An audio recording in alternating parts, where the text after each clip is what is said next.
बिस्मिल्लाहिर्रहमानिर्रहीम, अस्सलाम वालेकुम viewers, a very happy good morning to all of you and welcome to Suno Pakistan. Jumatul मुबारक का बाबरकत दिन है और उम्मीद करते हैं कि जनाब ये दिन आपके लिए बहुत सारी ढेर सारी खुशियां लेकर आए और आपकी ज़िंदगी को मज़ीद हसीन बनाए। मैं हूं जनाब उज़ैर मलिक और प्रोग्राम में हमेशा की तरह मेरे साथ मौजूद हैं। मैं हूं Maham Zahid and a very happy good morning और जुम्मा मुबारक। और हर जुम्मे जैसे कि हम दरख्वास्त करते हैं कि हमें भी दुआओं में याद रखिएगा, हम भी आपको दुआओं में याद रखेंगे। ऐसे ही सेहतमंद और खुशबाश ज़िंदगी गुजारते रहें और हमारे प्रोग्राम को देखते रहें और इंजॉय करते रहें।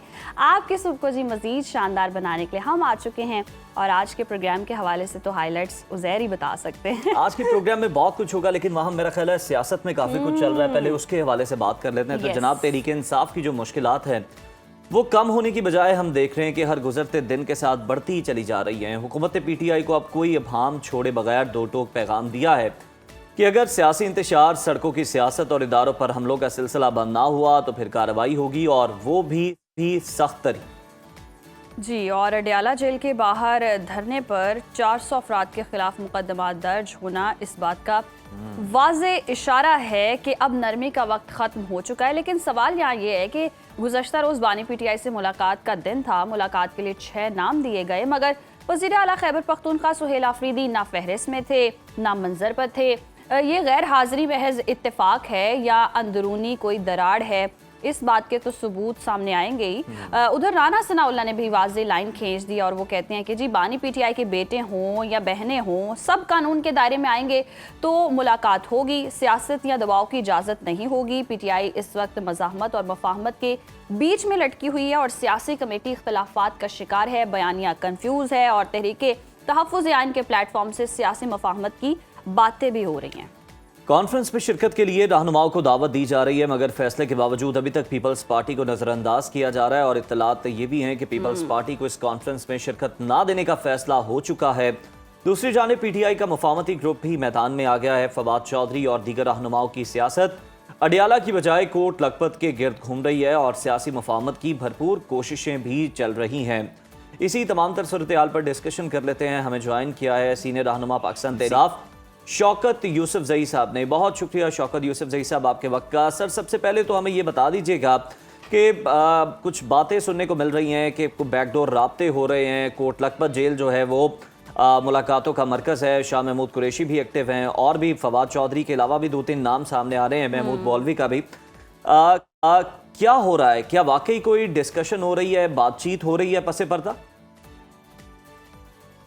बिस्मिल्लाहिर्रहमानिर्रहीम, बहुत शुक्रिया। देखिए, अभी तक तो जो कोशिश हो रही है हुकूमत की कि वो कोई स्पेस ना दे तहरीक इंसाफ को जी, और यही सबसे ख़तरनाक बात है, क्योंकि जब भी किसी हुक्मरानों ने किसी मकबूल पार्टी का रास्ता रोकने की कोशिश की तो उससे नुकसान पाकिस्तान को होता है। हम तो एक्सपेक्ट करते हैं कि सियासत होती रहती है और सियासत को सियासत ही रहने दिया जाए, इंतकाम में ना बदला जाए जी। और इस वक्त जो कुछ हो रहा है वो बिल्कुल इंतकामी कार्रवाई हो रही है कि आप सारे अपोजिशन लीडर तमाम असम्बलियों के आपने डिस्क्वालीफाई कर दिए और ये डिस्क्वालिफिकेशन का सिलसिला जारी है। अभी बहुत सारे MPAs को और इनको नोटिस जारी हो रहे हैं कि जी आपके खिलाफ ये केस है, आपके खिलाफ वो केस है। तो ये सिलसिला जो है आई थिंक गैर जमहूरी है और जितना ये रहेगा अनसर्टेनिटी रहेगी, अदम सियासी इस्तेहकाम रहेगा, मुल्क जो है वो इसका मुतामिल नहीं हो सकता। इस वक्त जो माशी बहरान है, जो तवानाई का बहरान शौकत है, साहब बिल्कुल सर, हमारे ये कारखाने चीज़ें बंद हो रहे अपनी हैं। जगह पर मौजूद हैं, रिपोर्ट भी होती रहती हैं, लेकिन ये बताइएगा कि ये जो सर हम आपसे ये जानना चाह रहे हैं कि मुज़ाकरात की ये जो कोशिशें हो रही हैं, तहरीक इंसाफ इन्हें बैक कर रही है या ये लोग जो हैं ये अज खुद ये कोशिश कर रहे हैं कि कोई रास्ता निकाला जाए इमरान खान के लिए? देखिए, ये मेरा ज़ाती राय है, मैं पार्टी का तो मुझे नहीं पता है, लेकिन मैं ज़ाती राय ये है कि जो लोग इस वक्त दावे कर रहे हैं कि जी हम कोशिश कर रहे हैं जी, तो उनको चाहिए था कि सबसे पहले पार्टी को एतमाद मिले और जो पार्टी की लीडरशिप है, बैरिस्टर गौहर, सलमान अकरम राजा साहब, असद कैसर साहब या इस तरह के लोग, इनको पहले एतमाद में लिया जाए, फिर उसके बाद कोशिश की जाए तो उसका कोई नतीजा निकलेगा। अदरवाइज तो ऐसा कोई है तो ये भी नहीं मालूम कि ये किसका गेम खेल रहे हैं और ये किसकी अच्छा। तरफ से लगे हुए हैं। अगर ये वाकई मुखलिस हैं तो पार्टी की लीडरशिप को एतमाद में लेकर आगे बढ़े तो फिर कोई नतीजा भी निकल चले सकता हुई है, होप कि कोई इस तरह के अच्छी बात भी मुज़ाकरात हो हो और सकती है। नतीजा भी निकले। लेकिन शौकत साहब, जिस तरह से हम देख रहे हैं, सुहेल आफरीदी आए, उनका इंतखाब हुआ, बड़ी मुहिम चली और बहुत नारे भी लगाए गए कि खान की रिहाई करवाएंगे और सड़कों पर भी आएंगे, एहतजाज भी किया जाएगा। लेकिन जब मुलाकात का वक्त आया, मुलाकात के लिए नाम दिए गए मेहमानों के, तो उनका नाम ही नहीं था फहरिस्त में। इसकी क्या वजह है? नहीं, ये तो खैर यहाँ पे उनकी मसरूफियात होती हैं, वो तो 11 दफा तो जा चुके हैं ना, उनको मुलाकात की इजाजत नहीं दी गई। तो ये तो खैर कोई ऐसी बात नहीं है। देखिए, रियासत की ताकत से तो इनकार नहीं हो सकता है कि हम ये कहें कि जी रियासत कमजोर है। अल्हम्दुलिल्लाह पाकिस्तान की रियासत कमजोर नहीं है। लेकिन ये कि क्या ये ताकत जो है हम अपने अवाम के खिलाफ इस्तेमाल करें, जो उस दिन हुआ अलीमा खान साहिबा और उनकी जो टीम थी, जिस बेदर्दी के साथ उन पे तशद्दुद हुआ, वाटर कैनन के साथ केमिकल ज़दा वाटर फेंका गया। तो इस तरह तो देखें, किसी मुल्क में ऐसा नहीं होता है कि आप पुरअमन एहतजाज की भी इजाज़त ना दें। ये खुद दावे करते हैं, आते हैं, कहते जी पुरअमन एहतजाज हो तो हम कुछ नहीं कहेंगे। लेकिन आप देखें कि 10 मिनट 2-3 घंटे से ज्यादा ये बर्दाश्त भी नहीं कर सकते हैं, इसलिए कि ये गैर पॉपुलर लोग हैं। जब हुकूमत गैर पॉपुलर होती है ना, तो फिर वो बर्दाश्त उनके अंदर खत्म हो जाता है। तो अब लगता यही है कि इस हुकूमत का भी जाना ठहर गया है, ये कोई ज्यादा देर तक रहने वाली भी नहीं है। शौकत साहब, हुकूमत की बर्दाश्त खत्म हो गई है, यही वजह है कि कल के रोज हमने देखा कि कारकुनान उस तरह वहां पर मौजूद नहीं थे और कोई धरना देने की कोशिश नहीं की गई, क्योंकि मूड समझ आ गया उन्हें। नहीं, मूड की बात नहीं है। देखें, हम मैंने साहब से कहा कि रियासत की ताकत से तो कोई जीत नहीं सकता है कि हम आपसे ये कहें कि जी हम 1 लाख बंदे निकाल कर आ जाएंगे। तो देखिए, अगर उनमें गोली बरसानी है, लाठीचार्ज ही करना है, तो इसके लिए हम तो सियासी वर्कर है ना। सियासी वर्कर को इसके लिए वो तो नहीं है, कोई अस्करी ट्रेनिंग लेकर तो नहीं आ रहा है ना। एक पुरअमन एहतजाज के हक जो है पूरे शौकत साहब, बैरिस्टर अकील तो ये कहते हैं, वो कहते हैं कि किसी भी किस्म के तशद्दुद की जरूरत ही नहीं है डंडा चलाने की, बस जो वाटर कैनन है इस मौसम में वही ठंडा पानी ही काफी। देखिए, ये तो आप मजाक कर रहे हैं अपना। देखें, इतने बड़े जुल्म हो रहा है इस मुल्क के साथ और सियासी वर्करों के साथ, और एक बहुत बड़ी मकबूल पार्टी को दीवार से लगाया जा रहा है। तो ये इसका नतीजा क्या निकलेगा? क्या इसके नतीजे हम पहले नहीं देख चुके हैं जी? क्या हम नहीं भुगत चुके हैं? इस कोई सबक सीखना है हमने या नहीं सीखना है? लेकिन शौकत साहब, जिस तरह से आप जिस तरह से बात करें कि दीवार से लगाया जा रहा है, अगर ये सिचुएशन भी देखें तो दूसरी तरफ हम ये भी देख रहे हैं कि पीटीआई भी कुछ कंफ्यूज नजर आ रही है। राना सनाउल्लाह साहब ने जिस तरह से कह रहे हैं कि पार्टी कंफ्यूजन का शिकार है, क़यादत बिखरी हुई है, कोई पॉलिसी समझ नहीं आ रही है। आप बता सकते हैं कि पीटीआई की एग्जैक्टली हिकमत अमली क्या है? खान की रिहाई है, सर्वाइवल है, किस लिए पीटीआई जो है वो सड़कों पर आना चाहती है? देखिए, इसमें तो कोई शक नहीं है कि पार्टी के अंदर कंफ्यूजन नहीं है, बिल्कुल है। मैं इससे कोई वो नहीं करना चाहता। देखिए, कोई वाज़ेह लाएमल अभी तक वाकई नहीं आया है जी, और जो वर्करों का प्रेशर बढ़ता जा रहा है।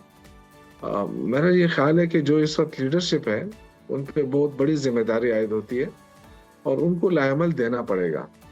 अब ये लाएमल क्या हो सकता है, ये खुद डिसाइड करे कि कौन सा रास्ता इख्तियार करना है, लेकिन वो जल्द फैसला करना पड़ेगा, क्योंकि अगर ये वर्कर, ये लोग बगैर लीडर के निकल गए तो उससे मुल्क को नुकसान होगा।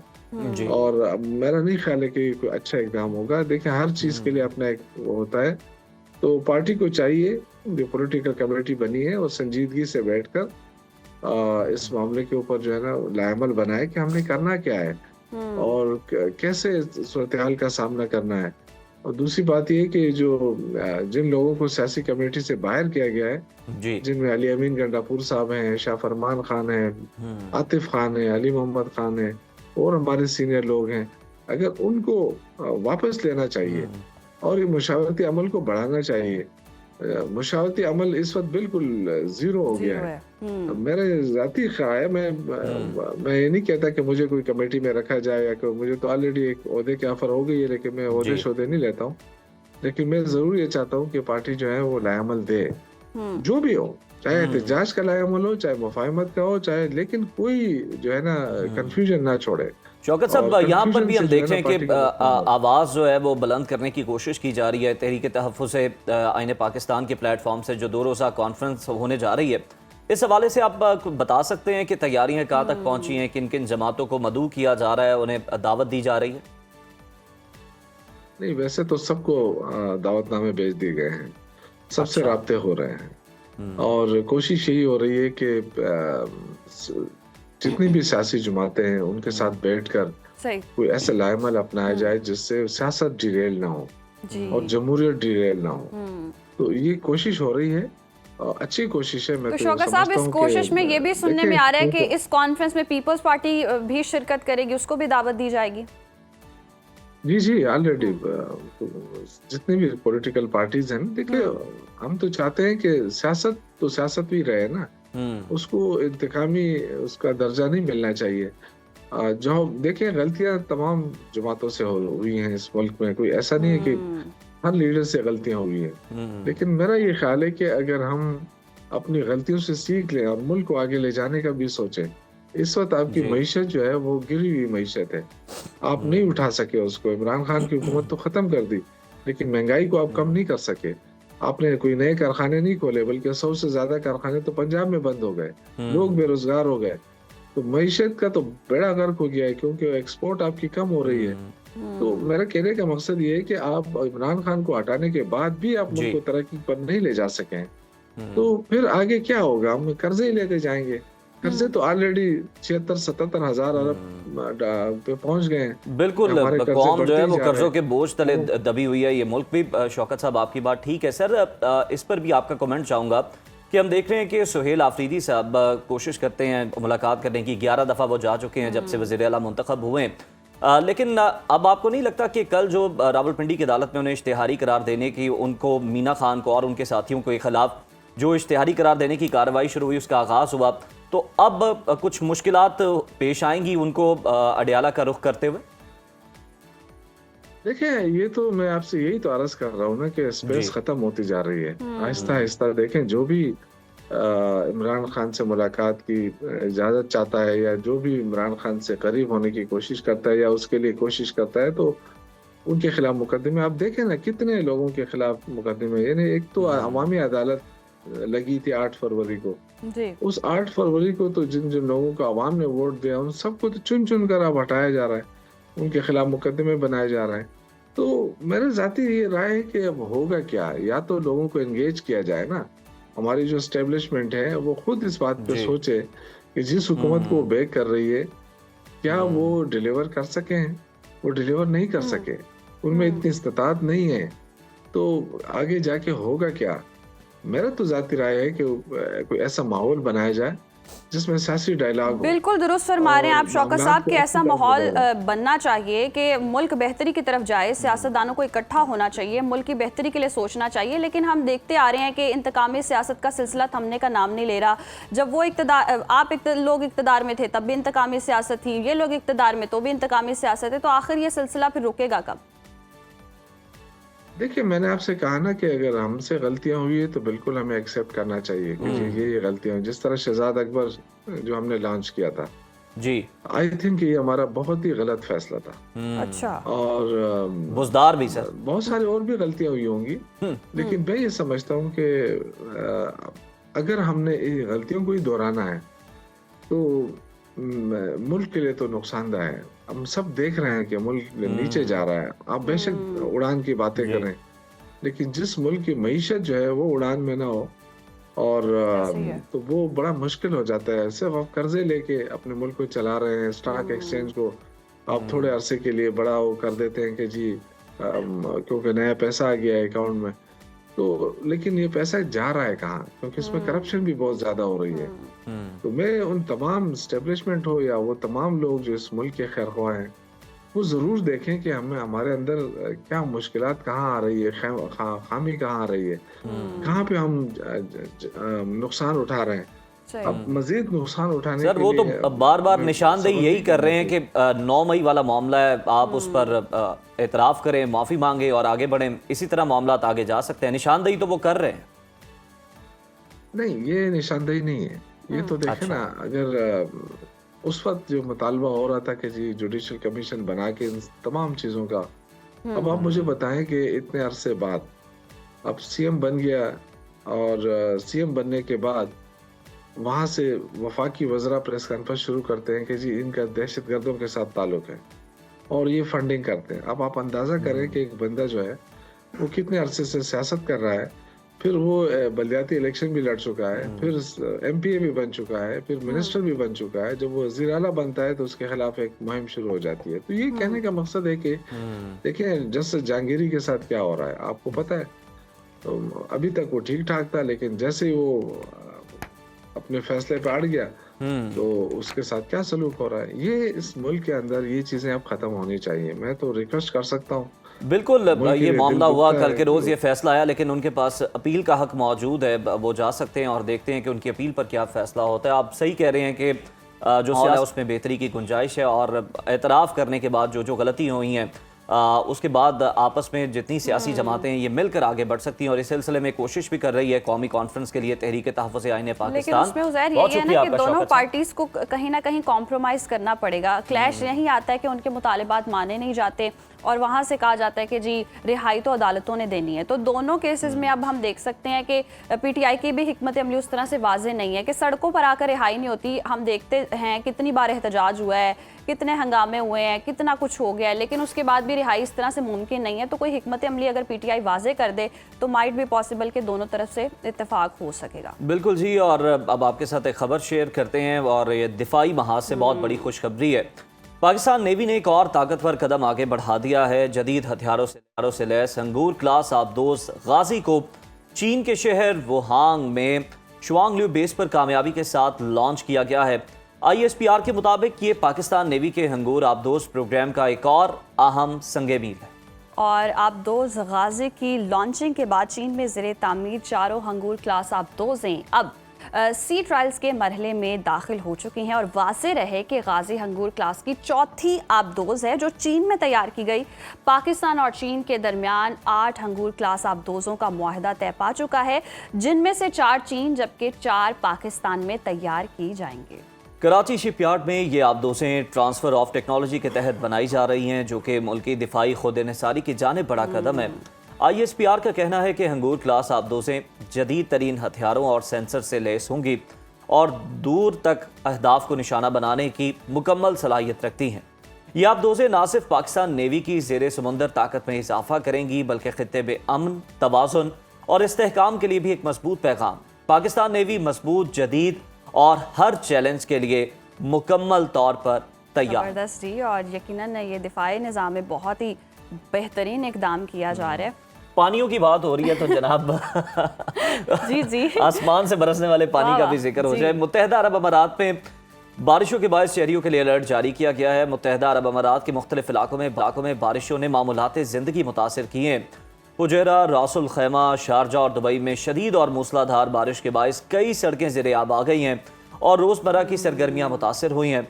महकमे मौसमियात की पेशगोई के मुताबिक आने वाले चंद दिनों में दुबई और अबूधाबी की अगर बात करें तो वहाँ पर तूफ़ानी बारिशों का इम्कान जाहिर किया जा रहा है। और नाज़रीन, इस पेश रफ्त के पेश नज़र पुलिस और मुतालिका हुकाम ने शहरियों के लिए अहम अलर्ट जारी कर दिया है। पुलिस ने शहरियों को समंदर, पहाड़ी और सैलाबी इलाकों से दूर रहने की हिदायत की है। बारिश के दौरान गाड़ी की रफ्तार कम रखने और गैर ज़रूरी सफ़र से गुरेज करने की भी हिदायत की है। अलावा से आवाम को मशवरा दिया गया है कि मौसम की सूरत हाल पर मुसलसल नज़र रखें और हंगामी सूरत हाल में फ़ौरी मुतालिका इदारों से राबता करें। तो ये हंगामी सूरत हाल है जिसके लिए आवाम को जी आगाह कर दिया गया और आवाम को चाहिए कि वहाँ एहतियात करें। और मैं देख रही थी अल्लाह का निज़ाम है ना कि कहीं बारिशें हो नहीं रही हैं और कहीं बहुत बारिशें हो रही है और यहाँ स्मोक है, और यहाँ दुआएं कर रहे हैं कि कोई बारिश हो तो स्मोक का जो खतरा है वो टल सके। तो इसी दुआ के साथ कि यहाँ पे भी बारिश हो जाए। बढ़ते हैं ब्रेक की जानिब, और ब्रेक के बाद जब हम वापस आएंगे तो बहुत सारे मौज़ूआत जो हैं वो बाकी हैं, तो देखते रहिए सुनो पाकिस्तान। वेलकम बैक नाज़रीन, आज हम एक नहायत अहम और तशवीशनाक तहकीक पर बात करने जा रहे हैं जो हर वालिदैन, ख़ास तौर पर माओं के लिए जानना बहुत ज़्यादा ज़रूरी है। रोज़मर्रा ज़िंदगी में इस्तेमाल होने वाली प्लास्टिक की अशिया जैसे कि बच्चों की बोतलें, फीडर्स और फूड पैकिंग और यहाँ तक के सूदर्स, क्या ये वाकई महफूज है? बिल्कुल, और ये देखना बहुत ज़्यादा ज़रूरी है। द लेटेस्ट प्लानिटरी हेल्थ में शाया होने वाली एक नई तहकीक ये बताती है कि BPA को ख़तरनाक समझकर इस पर पाबंदियां लगाई गई हैं, मगर अब इसके मुतबादिल तौर पर इस्तेमाल होने वाले BPS और मेथिल पैराबीन पर भी सवालात उठ रहे हैं। ये केमिकल्स अगर देखा जाए तो आमतौर पर प्लास्टिक की बोतलों, फीडर्स और ज़ाती देखभाल की मसनूआत में मौजूद होते हैं। चूँकि बच्चे की ज़िंदगी के इब्तदाई साल उसकी सेहत, जिस्मानी सेहत को अगर हम देखें, उसकी ज़हनी सेहत को देखें, उसकी नशोनुमा को देखें तो उसके लिए इंतहाई अहम होते हैं, सेंसिटिव होते हैं। तो आज हम इस टॉपिक पर बात करते हैं ताकि वालिदैन को रहनुमाई मिल सके कि उन्हें क्या चीज़ इस्तेमाल करनी है अपने बच्चों के लिए, क्या नहीं करनी। तो हमारे साथ मौजूद हैं प्रोफेसर डॉक्टर जाहिद अनवर साहब, जो कि HOD हैं शोबा अतफाल फातिमा मेमोरियल हॉस्पिटल के। डॉक्टर साहब, आपको खुशामदीद कहते हैं प्रोग्राम में। सर, जो हालिया रिसर्च सामने आई है प्लास्टिक केमिकल्स की, अगर हम बात करें तो बच्चों की सेहत पर ये किस हद तक असरअंदाज होते हैं? ख़ास तौर पे ये रिसेंट ईयर्स में मल्टीपल स्टडीज़ आ रही हैं जो कि शो कर रहे हैं कि जो प्लास्टिक्स हैं उसके केमिकल्स भी और उसके पार्टिकल्स भी, माइक्रो एंड नैनो पार्टिकल्स, दोनों ही आपकी हेल्थ को एडवर्सली इफेक्ट कर रहे हैं और starting from pregnancy till later life. तो बच्चे चूंकि ग्रो कर रहे होते हैं तो इसलिए उनको ज़्यादा इफेक्ट होता है एज़ कम्पेयर टू एडल्ट्स। सो सबसे पहले जो है कि ड्यूरिंग प्रेगनेंसी, रिसेंट स्टडीज़ में ड्यूरिंग प्रेगनेंसी एमनियोटिक फ्लूइड, वो पानी जिसके अंदर बच्चा वो तैर रहा होता है बच्चादानी में, उसके अंदर माइक्रोप्लास्टिक्स, नैनो प्लास्टिक्स और केमिकल्स सब की जो वैल्यूज़ हैं वो अफेक्टेड एरियाज़ में राइज होते जा रहे हैं। सो इट मीन्स के जो इफ़ेक्ट है वो बहुत अर्ली स्टेजेस से स्टार्ट होना शुरू हो गया। प्लस फिर इसके जो इफ़ेक्ट्स हैं वो ब्रेन पर, एंडोक्राइन, ये जो हार्मोन्स हैं बॉडी के, आपके इंटेस्टाइन्स, बॉडी डिफेंसेस, एलर्जीज, सबको इफ़ेक्ट कर रहे हैं। ब्रेन में वो कहते हैं कि जी अब जो स्टडीज़ वो लिंक कर रही हैं ये प्लास्टिक कंटेमिनेशन, पोल्यूशन को विद ADHD एंड ऑटिज़म, और हमें मालूम है इसका रेट इंक्रीज़ कर रहा है। दूसरा फिर वो कहते हैं कि इसके साथ ड्यूरिंग ग्रोइंग ईयर्स आपका ब्रेन इफेक्ट होता है which can lead to depreciation in IQ levels, कि IQ का जो एक होना चाहिए उसको इफेक्ट होना शुरू हो जाता है, and that is a grave concern. इसके अलावा फिर हार्मोनल में वो कहते हैं कि फीमेल्स में प्यूबर्टी के प्रॉब्लम्स, स्पेशली अर्ली प्यूबर्टी, और मेल बेबीज़ में फर्टिलिटी के प्रॉब्लम्स, और that is again a very dangerous thing. फिर एक और चीज़ जिसका हमें आजकल बहुत ज़्यादा सामना करना पड़ रहा है वो है एलर्जीज एंड एस्थमा। वो भी अब डायरेक्टली लिंक हो रहे हैं इनके साथ, क्योंकि एक और बड़ा मसला है कि ये पार्टिकल्स डिग्रेडेबल नहीं है। तो वो एक दफ़ा अगर लंग्स में पहुंच गए, इनहेल हो गए, तो दे आर गोना स्टिक। फिर अब जो कुछ लेटेस्ट स्टडीज़ जो आई थी उन्होंने कहा है कि जो नैनो पार्टिकल्स, माइक्रो तो छोटे हो गए, जो उनसे भी छोटे हैं, they can enter into the cells even. So अगर सेलुलर लेवल पे जाके इफेक्ट करना शुरू कर दिया, और जिस तरह हमारे यहाँ प्लास्टिक हर तरफ है, तो दैट्स तो डॉक्टर साहब जिस तरह आप बता रहे हैं, यानी कि सादा अल्फाज में अगर हम कहें तो बच्चा जब पेट में है तब से ही प्रॉब्लम्स शुरू हो सकती हैं, और माओं को उस वक्त में कितनी एहतियात करने की जरूरत है, क्योंकि प्रेगनेंसी में हम देखते हैं हर चीज़ ही ख़वातीन खा भी रही हैं, बेहतियाती भी कर रही हैं, और फिर जब बच्चे की बर्थ हो जाती है आफ्टर डिलीवरी, माँ का दूध कितना इंपॉर्टेंट होता है? माँ का दूध तो इम्पॉर्टेंट बेशक है, मगर इसमें ना एक करेक्शन, ड्यूरिंग प्रेगनेंसी आप अवॉइड करना शुरू करेंगे तो it will be very late. आपको एज अ लाइफस्टाइल ही चेंज करना है कि बॉडी में वो चीज़ें रहीं कम। तो उस टाइम पे जब प्रेगनेंसी के टाइम पे आपने अवॉइड करना शुरू किया तो आप कुछ डेंट डालेंगे, मगर जो जमा हो रहा है, जो प्रेजेंट है, उसका क्या करेंगे? ठीक है, तो मदर फीड फिर जाहिर बात है, इसीलिए मदर फीड के साथ एक सबसे बड़ा फायदा जो प्लास्टिक के हवाले से है, you do not have to, आपको फीडर यूज नहीं करने पड़ेंगे। जब फीडर यूज नहीं करेंगे तो आपका प्लास्टिक का एक मेजर सोर्स खत्म हो जाता है। फिर सर वहाँ पे भी तो प्लास्टिक आ गया ना, कुछ लोग पंप्स वगैरह जो हैं उनका इस्तेमाल करते हैं, और इस तरह की ये भी तो मार्केट में चीजें आ गई। बेतहाशा प्लास्टिक तो हमारे हर तरफ है ना, अब बच नहीं सकते। अब बच नहीं सकते। अब आपको इवेंचुअली एक कॉन्शियस एफर्ट करनी पड़ेगी अपने इर्द गिर्द से प्लास्टिक खत्म करने के लिए। जब भी आप प्लास्टिक में हीट करेंगे, केमिकल लीच करेंगे, केमिकल रिलीज हो जाएंगे फूड के अंदर। आप प्लास्टिक कंटेनर्स में फूड को स्टोर करेंगे तो उसमें लीचिंग होगी। फिर आपके इर्द गिर्द प्लास्टिक, मसलन शूज, टॉयज, कर्टन्स, प्लास्टिक हर जगह ही है। तो वहां से प्लास्टिक डिग्रेड होकर उसके पार्टिकल्स बनेंगे, वो आप इनहेल भी करेंगे, इंजेस्ट भी करेंगे।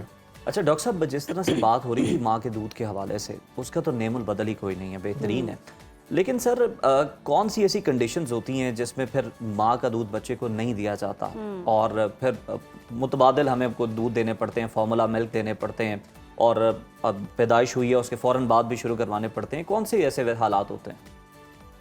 अगर आप रियलिस्टिकली और इन रियल लाइफ देखें तो these conditions are very very very rare.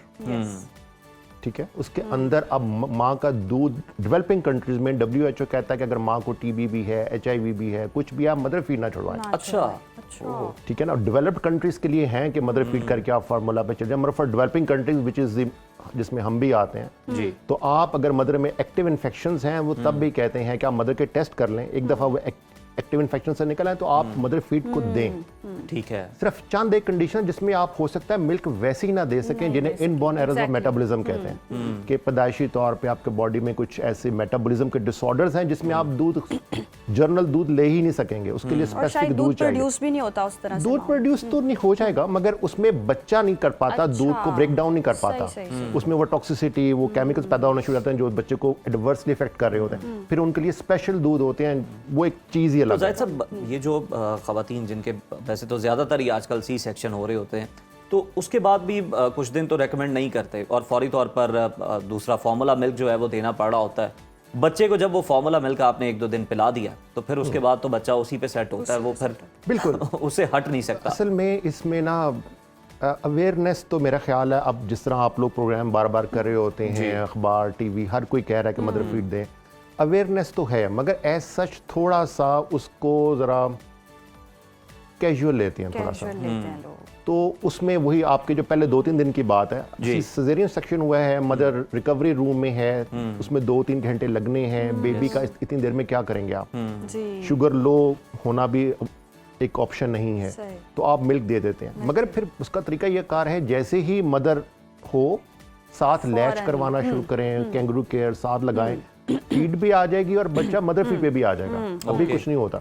मगर आप वो लंबा लंबा इंतजार करें, ये पेन खत्म होगी, ये मोबाइल होंगी, ये होगा, इतनी देर में तो फिर। अच्छा डॉक्टर साहब, अगर हम फीडर्स की तरफ आ जाएं, बड़ी बड़ी एडवांस अब चीज़ें आ चुकी हैं, कुछ ऐसे फीडर भी आ चुके हैं, आप वो ओवन में रखें, वो प्लास्टिक भी आप यूज़ कर सकते हैं, वहीं वो माएँ ओवन में गर्म भी करती हैं पानी और वहीं से दूध ऐड करके पिला भी देती हैं।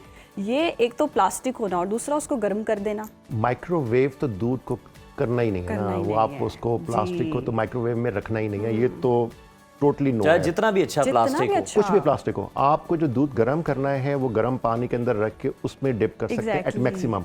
और ये जो खास तौर पे आप प्लास्टिक से, तो प्लास्टिक कोई भी हो ओवर टाइम वो डिग्रेड करेगा, आप जितना मर्जी प्लास्टिक अच्छा ले लें। और ये जो प्लास्टिक बैग्स फॉर लाइफ थोड़ी है, वो आहिस्ता आहिस्ता डिग्रेड होना शुरू हो जाएंगे, आप उनको वॉश करेंगे, साबुन लगाएंगे, डिटर्जेंट लगाएंगे, उसके बाद उसको हीट करेंगे, फिर तो ये साइकिल है, इवेंचुअली प्लास्टिक डिग्रेड हो जाना है। सो तो डॉक्टर साहब इसके अलावा ये जो हम देखते हैं कि टीथर यूज़ करवाते हैं बच्चों को, सूदर जो हैं वो बहुत ज़्यादा यूज़ करवाते हैं, ये क्या मसाइल पैदा करते हैं बच्चों के अंदर? एक तो इससे पहले कि हम प्लास्टिक की तरफ आएँ जी, सूदर या पैसिफायर जी, जिसे चूसने कहते हैं, अब वो जब बच्चा यूज़ करता है वो सारा वक्त तो नहीं होता, कभी गिरती है कभी आती है, यस, आप 10 एक्स्ट्रा रख लें, इवेंचुअली वो गिरेगी और कोई ना कोई बच्चा बड़ा कोई दूसरा आके वो मुंह में डाल ही देगा, तो आपका सोर्स ऑफ इन्फेक्शन खुल गया।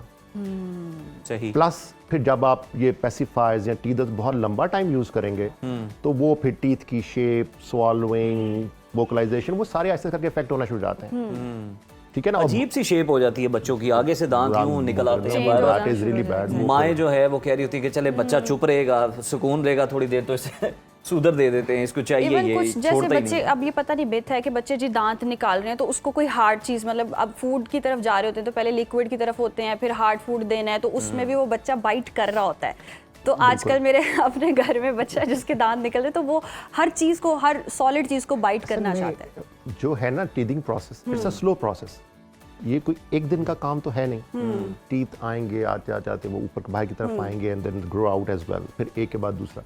It's a process which will be going on for months basically, start होके जब वो मंथ्स पे चलेगा तो आप टीदर देखे तो इधर में अगर इन्फेक्शन होनी शुरू होंगी तो फायदा क्या हुआ, बट दांतों ने जब आना है वो आना ही है, वो तो नेचुरल प्रोसेस है ना। तो टीदर दे के आप उसके अंदर एक कॉम्प्लिकेटिंग स्टेप पैदा कर देते हैं विच मे और मे नॉट हेल्प। सही सही। डॉक्टर साहब लास्टली हमें जरा क्विकली ये बता दें कि प्लास्टिक के फीडर नहीं तो फिर कौन से फीडर जो हैं वो यूज, बच्चों को दूध किस तरह पिलाएं? माँ का दूध थोड़े से बड़े बच्चे जो हैं उन्हें फिर ग्लास में पिलाया जाए, उनको फिर सिपर में पिला दिया। आदत डालें। आप मेरे सिपर भी प्लास्टिक वाले नहीं ना फिर। जी। अब जो ये प्लास्टिक है ना आगे चल के इसके ऊपर स्टडीज ज्यादा आ जानी ज्यादा आ है जाएंगे। और एकदम बहुत ज्यादा वो होगा, तो आहिस्ता आहिस्ता करके आदत डालें और सही। Basically glass feeders, glass cup, ceramics, stainless steel type चीजें जो सही। ऐसी जो क्रोड नहीं होती, सही। फिर आपको सही। आहिस्ता आहिस्ता करके उस तरफ मूव होना ही पड़ना होना है ही पड़ेगा। सूनर और लेटर। ठीक हो गया, ये बहुत भी शुक्रिया हल भी डॉक्टर हमारे साहब पास आ गया। बहुत शुक्रिया डॉक्टर साहब आपके वक्त का। और उज़ैर, ये तो बात हो ही रही है, कुछ माएँ ऐसी हैं, कुछ पेरेंट्स ऐसे हैं जो लंडे से जाके खिलौने लेकर आते हैं, उनको वॉश करते हैं और वो फिर बच्चों को दे देते हैं। यू हैव नो आइडिया कि वो कैसे टॉयज़ हैं, किस तरह हैं। और वैसे तो आप मार्केट से भी जाएँ तो प्लास्टिक का इस्तेमाल कम ही करें। बच्चों के लिए बहुत ज़्यादा एहतियात की ज़रूरत है। और प्लास्टिक बैग्स जब ख़त्म करने की मुहिम चल रही है, बड़े लोगों के लिए इतने मसाइल हैं और अगर बड़े लोग ही उससे एहतियात नहीं करेंगे, आगे वो बच्चों में नस्लों में ट्रांसफर होगा। तो प्लास्टिक को बहुत ज्यादा देखिए, avoid एक मसले से हम जान छुड़ा रहे होते हैं तो दूसरा मसला पाल लेते हैं। मतलब वो आपने क्या प्लास्टिक मसला बैग से जान छुड़वाई है तो आपने जनाब बैग की कीमत रख दी है। आप Yes. कहीं भी जाएंगे तो आप Oh, सुपर स्टोर yes. पे भी जाएंगे, अगर आपने 10 चक्कर लगाए हैं तो आप 10 बार उनका बैग जरूर Yes. खरीदेंगे और और मैंने फिर बहुत सारे उनकी लोग- आप मार्केटिंग भी करेंगे यूं हाथ में लहरा लेकिन कर। उज़ैर, जब जाएंगे मैंने ना, बहुत उसके सारे mention ऐसे लोग भी देखे हैं जो 3-4 लाख की शॉपिंग कर लेते हैं, लेकिन 20 रुपए का बैग खरीदते वक्त वो लड़ाई नहीं नहीं, वो बिल्कुल खरीद लेते हैं, लेकिन आप छोटी छोटी चीजें भी जो खरीद रहे हैं ना उसके लिए भी आपको बार बार बैग देना पड़े तो इरिटेशन होती है आपको। और डॉक्टर साहब आपका एक बार फिर से बहुत जी। शुक्रिया। आपने मतलब ये सारी गलतियां हमारे घरों में, जिन जिन घरों में बच्चे हैं, जी। हम कर रहे होते हैं, मतलब नॉर्मली बड़ा फीडर के casually, और normally ओवन में कर गर्म रहे कर रहे होते हैं। तो ये बहुत सारी चीजें हैं जनाब, इनको सीरियस Avoid लेने की करना है, जरूरत avoid करना है। है। और जो एक्सपर्ट डॉक्टर साहब ने आपको बताया आप उस पर अमल करें ताकि बच्चे और माँ की सेहत जो है वो बिल्कुल ठीक है। महफूज रह सके। ब्रेक लेते हैं, ब्रेक शामिल से करते हैं पहले आप? अगर हम थोड़ा नींद का जिक्र कर लेते हैं। मैं आपको बहुत अच्छी अच्छी चीज़ें बताने लगी थी कि अच्छी नींद, और इस पे रिसर्च हुई है कि अच्छी नींद अगर आप सो रहे हैं तो साइंसी तहकीक में ये बात सामने आई है कि सिर्फ नींद का दौरानिया ही नहीं बल्कि सोने का वक्त भी दिल की सेहत पर बराह रास्त असर अंदाज हो रहा होता है। European heart journal digital health में शाया होने वाली एक जामे तहकीक में सोने के औकात और अमराज कल्ब के दरमियान ताल्लुक का जायज़ा लिया गया और इस मकसद के लिए बरतानिया से ताल्लुक रखने वाले 88,000 से ज़ायद बालिग अफराद के नींद से मुतालिक डेटा का तज्जिया लिया गया। तहकीक के दौरान एक हफ्ते तक शुरका के सोने और जागने के वक्त को खुसूसी ट्रैकर्स के जरिए रिकॉर्ड किया गया और सवालनामों और तिब्बी मुआयनों की मदद से उनकी मजमूई सेहत, तर्ज ज़िंदगी और दीगर अवामिल से मुतालिक मालूमात भी जमा की गई। और बादज़ा मुहक्किकीन ने इन अफराद की सेहत का तकरीबन 6 साल तक फॉलोअप किया, जिसके दौरान ये देखा गया कि कितने अफराद में दिल के अमराज, जिनमें हार्ट अटैक, फालिज, हार्ट फेलियर और दीगर कल्बी बीमारियाँ शामिल हैं, उनकी तशखीस की गई।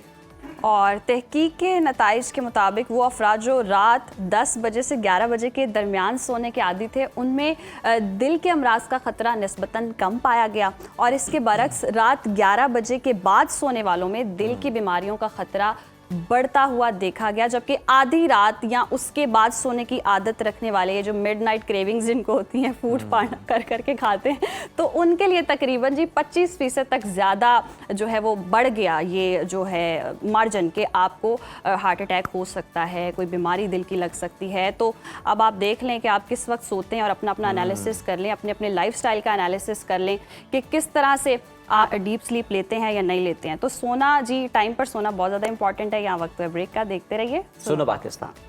प्रोग्राम में एक बार फिर से खुश आमदीद कहते हैं आपको नाजरीन। ख़ानदानी ज़िंदगी किसी भी मुआशरे की बुनियादी इकाई होती है, लेकिन बदलते हुए समाजी हालात, जहनी दबाव और बाहमी गलत फहमियों के बायस आज घरेलू मसाइल में तशवीशनाक हद तक इजाफा देखने में आ रहा है। शौहर की बेतवज्जही होती है, मामूली बातों पर इख्तलाफात हो जाते हैं, रिश्तों में सर्द मोहरी होती है और तलाक जैसे सख्त फैसले ना सिर्फ ख़ानदान बल्कि पूरे मुआशरे को मुतासर कर रहे होते हैं। तो ऐसे में ये सवाल बार बार जहनों में आता है कि क्या इन मसाइल का हल सिर्फ कानूनी या समाजी सतह पर ही मुमकिन है या फिर कुरान और सुन्नत की रोशनी में कोई रूहानी रहनुमाई भी मौजूद है? क्या वज़ाइफ और दुआएं इंसान के रवैये, सोच, हालात में मुस्बत तब्दीली ला सकते हैं, पत्थर दिलों को नरम कर सकते हैं, या असल ज़रूरत अपने तर्ज़ अमल की इस्लाह की होती है? इन्हीं अहम पहलुओं पर आज बात कर लेते हैं। हमारे साथ मौजूद है मारूफ रूहानी मौलिज कारी शफीकुर रहमान साहब। कारी साहब, आपको प्रोग्राम में खुश आमदीद कहते हैं।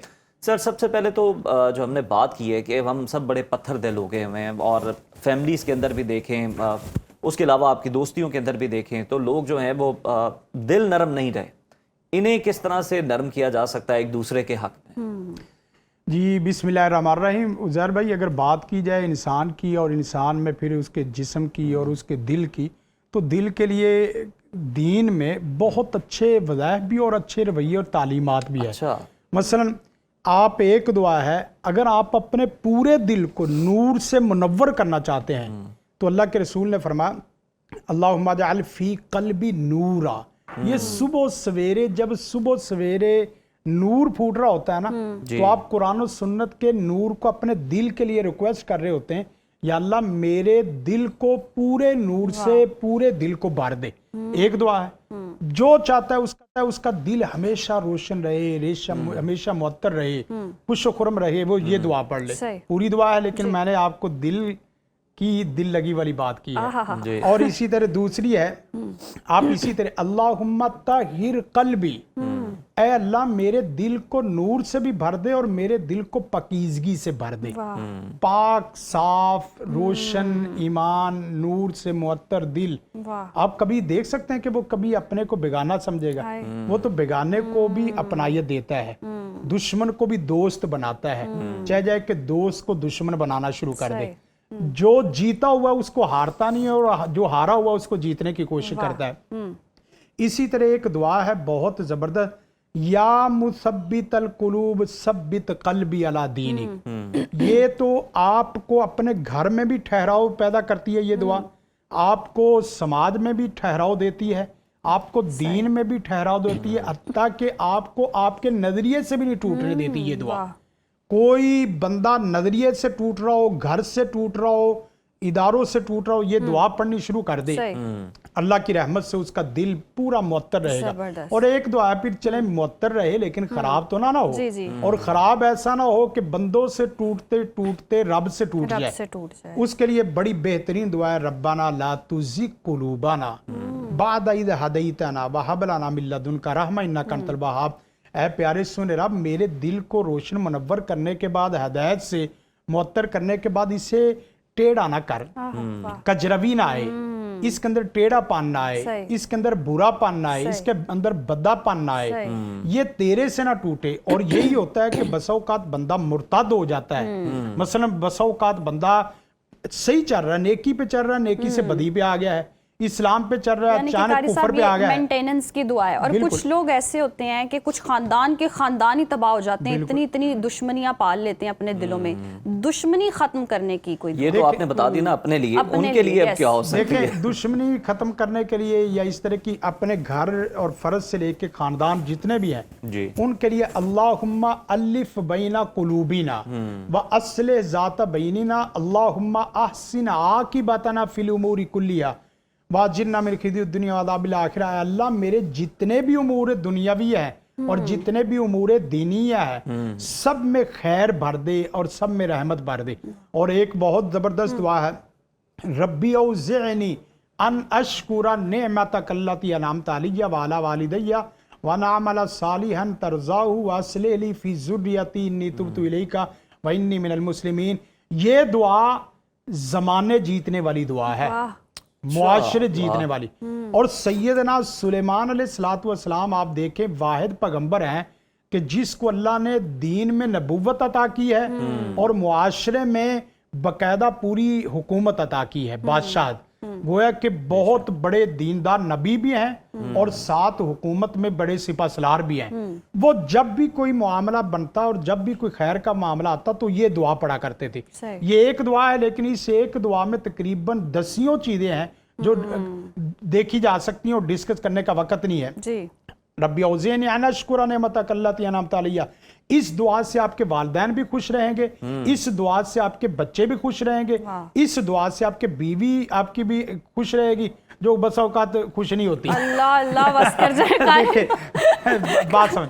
लेकिन ये खुश है, वो ये दुआएं पढ़ते हैं। जिसकी खुश है उसकी खुशी सी से बी, बी वाह, से वाह, ए में वाह। जाएगी। ओह, सही। अच्छा, और जबरदस्त। जिसकी नाखुश है उसकी बीवी खुश हो लेकिन जाएगी। कारी साहब कुछ ऐसी सूरतों में ये होता है कि शौहर ही नाखुश होता है, बीवी कितने भी जतन उठा ले, कितनी भी मेहनत कर ले, अच्छे तरीके से भी चल रही होती है, जिस तरह से आप अच्छी बीवी की कोई मिसाल अगर दें जी, खाना भी सर्व कर रही है, हर चीज़ कर रही है, उसके बावजूद हस्बैंड जो है ना वो तवज्जो नहीं देता, प्यार नहीं करता, तो ये तवज्जो के लिए कोई वजीफा असल में देखे पता है क्या, तवज्जो वाला भी है, मर्द ही उसकी अकल ही खराब हो, दिल दिमाग खराब हो तो उसके दिल दिमाग का किसी हॉस्पिटल में इलाज भी करवाएं सही। और इसी तरह किसी मस्जिद में भी इलाज कराएं, दोनों जगह पे उसका इलाज होना चाहिए। तो इसमें कोई इसके बावजूद अगर कोई मसला है तो औरत को चाहिए या मर्द का है मसला, दोनों का है, हुस्न पैदा करो अपने रवैयों में, हुस्न पैदा करो अपनी जबान में, हुस्न पैदा करो अपने लिबास में, हुस्न पैदा करो अपनी सीरत और सूरत में, खूबसूरत। और फिर एक बात, हुस्न पैदा करो अपने मोबाइल में। पासवर्ड हटा के नहीं, उसकी वजह यह है कि जब इतने 4 पाई जितने लंबे मैसेजेस आएंगे और वो भी गले सड़े आएंगे, दोनों में से किसी की तरफ से, तो यकीन करें वो घर आबाद भी उजड़ जाएगा। उजड़ा घर तो आबाद हो जाता है हुस्न पैदा करने से। आप जबान में मिठास लाएं, मोहब्बत लाएं, लिबास में। और इसी तरह यकीन करें कि बाद लोग ऐसे हैं ना अपनी बदाकता का, ना लिबास का, ना शख्सियत का, ना तशख्खुस का, किसी चीज का ख्याल नहीं करते, तो उसकी बीवी खुला ले लेती है और जो औरत इस चीज का ख्याल ना करे उसकी वो तलाक ले लेती है। ये दोनों चीजों को हल करने के लिए मैंने वज़ाइफ भी बता दिए और साथ मैंने लफ्ज शुरू में एक हुस्ने किरात नहीं मैंने कहा था जी, और हुस्ने मुकाबला नहीं, मैंने कहा हुस्न पैदा करो जबान में, किरदार में। तो ये हुस्न जहां आ जाता है ना वो आला अखलाक। बड़े अहम नुक्ते पर आप आए हैं और मैं चाहूंगा कि आप इस पे कोई एक दुआ और बताएं। ये खुला लेने का, तलाक देने का, ये बहुत ज्यादा ये मसला बढ़ चुका है। अब अदालतों में जाके देखें, फैमिली कोर्ट्स में देखें तो बुरे हाल हैं और बच्चे वहां बिलक रहे होते हैं, तो बड़े दर्दनाक मनासिर होते हैं। कोई और दुआ कि मियाँ बीवी के दरमियान मोहब्बत पैदा हो जाए, अगर वो एक दूसरे से बदजन हो रहे हैं तो उसी मौके पर उनके दिल जो है वो एक दूसरे के लिए माइल हो, एक दूसरे की जानिब। देखें ये दुआ पढ़ेंगे ना, आपका कभी जिंदगी में घर नहीं टूट सकता। अच्छा, कभी जिंदगी में घर नहीं टूट सकता। सैयदा खौला रदी अल्लाह ताला अन्हा की ये दुआ है, कुरान करीम की आयत है। उन्होंने अल्लाह के रसूल को एक शिकायत की कि अल्लाह के रसूल मैंने पूरी जिंदगी अपने शोहर के साथ गुजार दी है, अब वो मुझे छोड़ रहे हैं। उन्होंने माँ कह दिया कि ये मेरी माँ की तरह है। तो अल्लाह के रसूल सल्लल्लाहु अलैहि वसल्लम को शिकायत की और साथ अल्लाह को शिकायत की। आयत क्या है? सूरत मुजादला पारा नंबर 28 की पहली आयत है। कद समी अल्लाहु कौलल्लती तुजादिलुका फी ज़ौजिहा व तश्तकी इलल्लाह। आगे वल्लाहु यस्माउ तहावुराकुमा।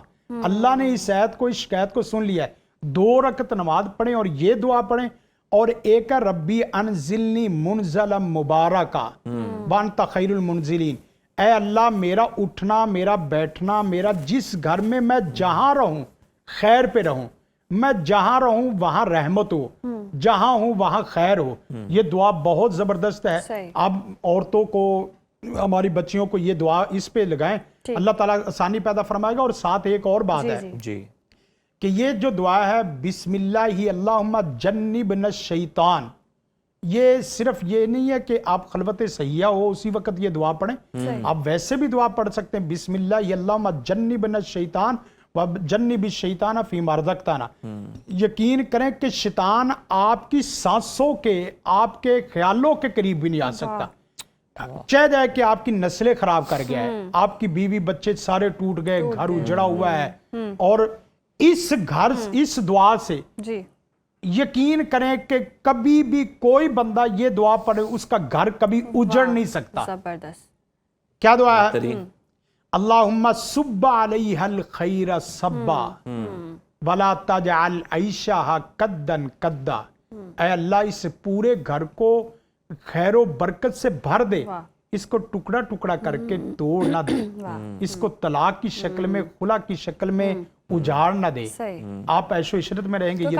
तो ये सुबह शाम सोने के वक्त 3-3 दफा 7-7 दफा पढ़ते रहे। टाइम की कमी है, घर बसाने की तो आपने बता दी है। जिन्होंने घर बसाना चाहते हैं और उनकी बस नहीं रही, शादी नहीं हो रही, तो शादी के लिए कोई वजीफा बताएं अगर किसी की रुकावट चल रही है। शादी के लिए पहले तो मुआशरे की रिक्वायर पूरी करें, तालीम पूरी हो, सही। और इसी तरह साथ साथ ये है कि वो भी सीरत सूरत दोनों पे चीजें। अब देखें बच्चे, ये भी हो गया कारी साहब, दोनों हो गए। हाँ, रब्बाना हबलाना मिन अज़वाजिना व ज़ुर्रियातिना कुर्रता अयुन वजअलना लिलमुत्तकीना इमामा। और फिर ये है रब्बी नीलमान दलतैलिया मिन खैरिन फ़कीर। आपने इस तरीके से पढ़नी है कि आप आसमानों की तरफ नजर उठाएं कि या अल्लाह मैं पकीज़गी और पाक दामनी चाहती हूँ, तो अल्लाह की रहमत से ये दुआ पढ़ने से आपके मामलात सारे रिश्ते वाले हल हो जाएंगे अल्लाह के। जबरदस्त जी, कारी साहब ने बहुत ज़बरदस्त दुआएं बताई हैं। बहुत शुक्रिया कारी साहब आपके वक्त का। और अगर किसी से मिस हो जाती हैं, ऑब्वियसली टाइम की किल्लत होती है और कारी साहब ने दुआएं बतानी होती है, तो डिजिटल मीडिया पर आप जा सकते हैं। बार आपको याद करने की ज़रूरत होती भी है, तो उसको डाउनलोड करके आप अपने मोबाइल में सेव कर सकते हैं। मोबाइल का बेहतर इस्तेमाल करें, जैसे कि कारी साहब ने भी कहा। तो दुआएं रखें और दुआएं पढ़ें ताकि आपकी ज़िंदगी में बरकत हो और आपके रिश्तों में जी मोहब्बत पैदा हो, इखलास पैदा हो और अच्छे से आपकी ज़िंदगी गुजर सके और असबाब पैदा हो। इसी के साथ बढ़ते हैं जनाब ब्रेक की जानिब। आप हेडलाइंस मुलाहिजा करें और उसके बाद दोबारा आपकी खिदमत में हाजिर होंगे। Stay with us. Welcome back नाज़रीन। आज हम आपको पाकिस्तान के उस हीरो से मुतारिफ करवा रहे हैं जिसने ताकत, हौसले और गैर मामूली आज़म के साथ आर्म रेसलिंग के मैदान में तारीख रकम कर दी है। एक ऐसा नाम जो बरसों की मेहनत, मुसलसल जिद्दोजहद और बेशुमार कुर्बानियों के बाद आज एशिया भर में पाकिस्तान की पहचान बन चुका है। हम बात कर रहे हैं पाकिस्तान के मायनाज ताकतवर आर्म रेसलर उस्मान बट की। उस्मान बट गुज़श्ता बरसों से आर्म रेसलिंग के खेल से वाबस्ता हैं और ये वो दौर है जिसमें न सिर्फ उन्होंने खुद को एक मजबूत खिलाड़ी के तौर पर मनवाया, बल्कि पाकिस्तान में आर्म रेसलिंग की फ़रोग के लिए भी अमली जिद्दोजहद की है। और अगर देखा जाए तो कौमी सतह पर मुसलसल वो 4 मरतबा गोल्ड मेडल जीत चुके हैं। इंडो पाक चैंपियनशिप में पाकिस्तान की नुमाइंदगी करके सोने का तमगा अपने नाम किया। या फिर अगर देखें तो एशियन आर्म रेसलिंग चैंपियनशिप में पाकिस्तान के लिए एशिया की सतह का पहला गोल्ड मेडल जीत कर तारीख रकम करना हो। उस्मान बट ने हर मौके पर सब्ज़ हिलाली परचम को सरबुलंद किया है। मुत्तहिदा अरब अमारात के शहर अजमान में होने वाली एशियन आर्म रेसलिंग चैंपियनशिप में 58 किलोग्राम कैटेगरी में उस्मान बट की ये कामयाबी सिर्फ एक मेडल नहीं बल्कि ये उस तवील सफ़र का समर है जो उन्होंने नौजवानी में शुरू किया। फाइनल में काज़ाकिस्तान के मजबूत हरीफ को शिकस्त देकर उस्मान ने यह साबित किया कि अगर हौसला मजबूत हो तो दुनिया की कोई ताकत आपको नहीं रोक सकती। तो आइए इंतजार आपको ज्यादा नहीं करवाते, आपके साथ इंतजार नहीं करवाते, मुझे लगा कोई रेसलिंग होने लगे।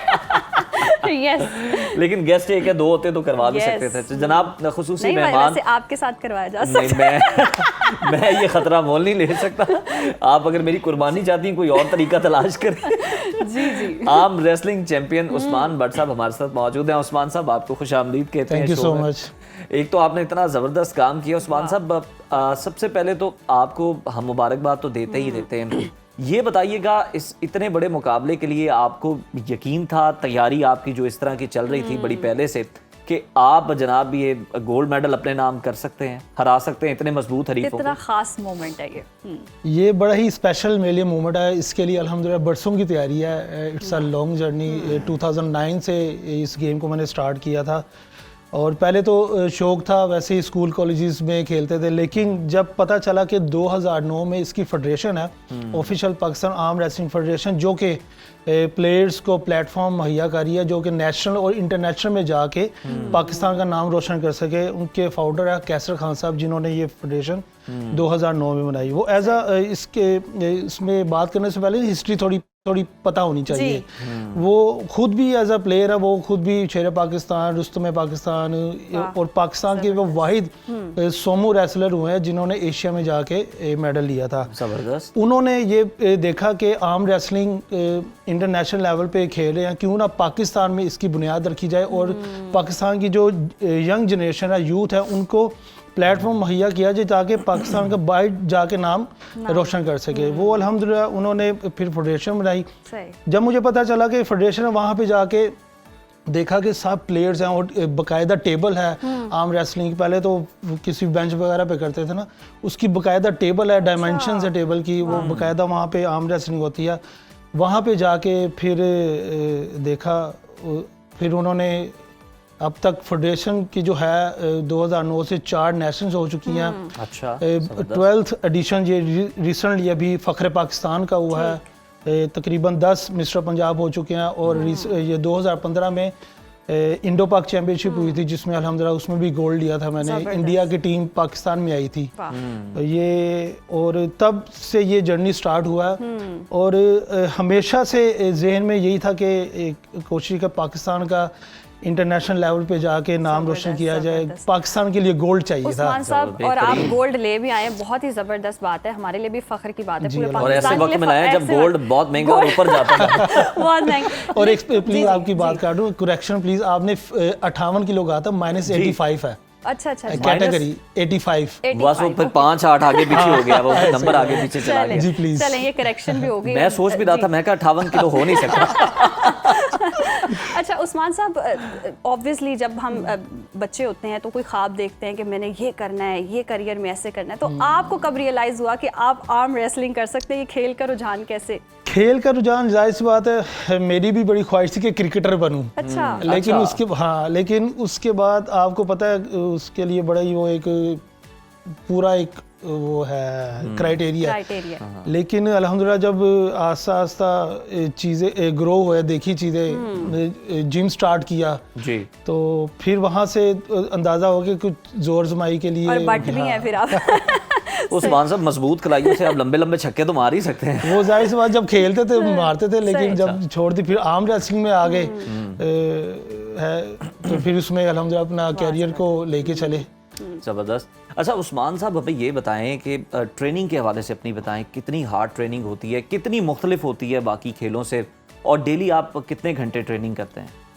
ये इसकी ट्रेनिंग जो है ना टोटली डिफरेंट ट्रेनिंग है। बॉडी बिल्डिंग हो गई, ये आर्म रेसलिंग हो गई, ये टोटल ये दो मुख्तलिफ चीज़ें हैं। इसकी ट्रेनिंग के लिए हमें जॉइंट्स को ट्रेन करना पड़ता है। अच्छा, जॉइंट, असल में ये जॉइंट्स की गेम है ना, ये हमारा और नेचुरल जोन ये है, ठीक है। इसको जब हमने करना तो ये जॉइंट्स यहाँ पे, तो इस वजह से ये मूवमेंट होती है। Very technical. हाँ, तो इसमें ऑब्वियसली जो है weight training is mother of all games.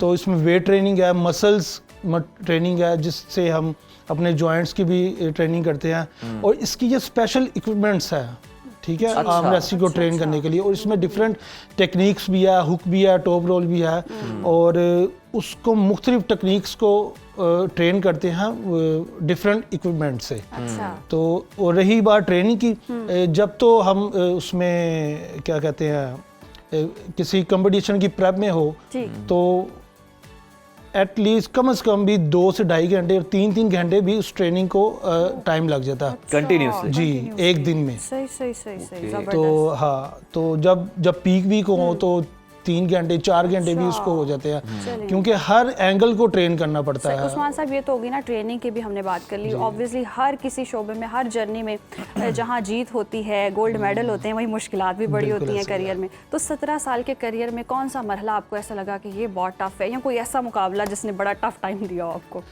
मुकाबला असल में सारी जाहिर सी बात है, जिसने कम्पीट करने आना है वो अपने ज़हन में यही रखता है कि मैंने जीतना है। तो उसकी कोशिश यही होती है कि अगले बंदे को टफ टाइम दिया जाए। लेकिन अल्हम्दुलिल्लाह काफ़ी टफ मुकाबले थे, लेकिन अपनी ट्रेनिंग पे, अपने अल्लाह पे यकीन था कि इंशाल्लाह फ़तह मिलेगी। और अल्हम्दुलिल्लाह जितने भी बीच में सर्कमस्टांसेस थे, एक जाहिर सी बात है हर बंदे की लाइफ में कोई ना कोई ऊंच नीच होती है, कई बार बंदा डिसहार्ड भी होता है, लेकिन इन चीज़ों पे ओवरकम करके ही वो सोचता है कि गिव अप नहीं करना। और मैं तो हमेशा एक बात कहता हूँ कि जब तक आप मेंटली स्ट्रॉन्ग है ना, कोई दुनिया की ताकत आपको नहीं हरा सकती। क्या बात है, गिव अप करने का फिर दिल ही नहीं करता, दिल ही नहीं आपका जब आप करता। इतने स्ट्रांग होते हैं। उस्मान साहब, ये बताएं कि जो हमारे नेशनल लेवल पे कंपटीशंस होते हैं और जो इंटरनेशनल लेवल पर होते हैं, कितना डिफरेंस होता है? आपका एक्सपीरियंस कैसा रहा उनमें? मेरा एक्सपीरियंस अल्हम्दुलिल्लाह बहुत ही अच्छा था, क्योंकि ये मैं 3rd टाइम इंटरनेशनल खेलने गया था। 2022 में मैं टर्की गया था वर्ल्ड खेलने, फिर उसके बाद 2023 में एशिया खेलने गया था, और अब 2025 में दोबारा अल्हम्दुलिल्लाह अल्लाह ताला ने मौका दिया कि एशियन जाके पाकिस्तान की रिप्रेजेंटेशन कर सकूं। तो ये बहुत ज़्यादा डिफरेंस है। अगर आप बाहर जाके इंटरनेशनल एथलीट से मिलते हैं, उनका एक्सपोजर बहुत अलग है।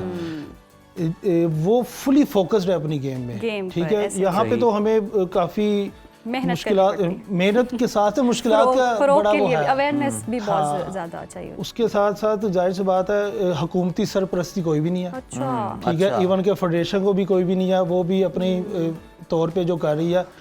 और यहाँ पे सबसे बड़ा जो चैलेंज होता है ना कि प्लेयर ने खुद कमाना है, खुद खाना और साथ स्पोर्ट्स भी करनी है। स्पोर्ट्स भी करनी। तो ये एक बहुत बड़ा हमारा अलमिया, हालांकि आर्म रेसलिंग बड़ी फास्ट फ्लरिशिंग गेम है, बच्चा हर इस गेम को चाहता है। जी। इवन के हम कहीं गेट टुगेदर भी करें ना, वहाँ पे यार दोस्त पंजा ऐसे ही। लगाते अपनी लगाते ताकत हैं, आजमाने बिल्कुल के लिए। बिल्कुल ऐसे और ही। वही हम बात करते हैं कॉलेजेस में कैंटीन में लड़की को इम्प्रेस करने के लिए।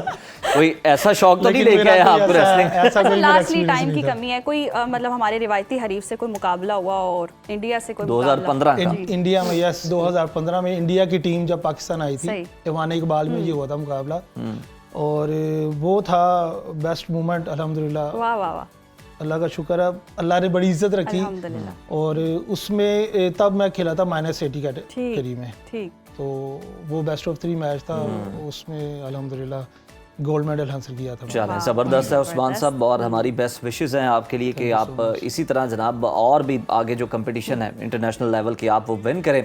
और हुकूमत से भी हमारी अपील है कि जनाब को ख्याल खेल की करें, तरफ तवज्जो दें। क्रिकेट के बिल्कुल अलावा भी कोई खेल एक और है आखिरी उन्हें भी बात, देखें। हाँ आखिरी बात करना चाहूँगा। श्योर। इवन के जब हम वापस लैंड किया पाकिस्तान में, कोई एक बंदा जो हुकूमत की तरफ से जो हमें रिसीव करने आया, कोई भी नहीं था।